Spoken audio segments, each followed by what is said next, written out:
సుధీర్, నేను Vijay we are like very old friends and teaser చూపించావు, thanks and very nice, చాలా బాగుంది, ఇంట్రెస్టింగ్గా ఉంది. అప్పుడు Sudheer very good shuttle player అన్నీ సరే, కానీ ఆ బాడీ ఏంటి అసలు, గొడవ ఏంటి, ఎలా వచ్చింది అలా మాకు తెలియకుండానే సడన్గా.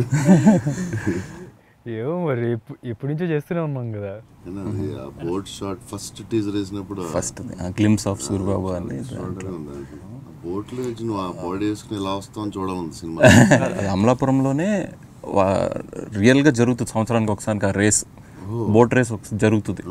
సో ఎవరైతే గెలుస్తారో ఆ రేసు వాళ్ళు ఒక్కొక్క ఏరియా, అంటే దాన్ని ఏమంటారండి, ఒక వాళ్ళ కట్లు కదా, పులస బాగా పడే ప్లేస్ ఉంటుంది కదా, ఆ ప్లేస్కి పోటీ పడకుండా ఒక 10 మంది రోజు ఏళ్ళు వేటాడుకోకుండా ఒక సంవత్సరం మొత్తం ఎవరు ఈ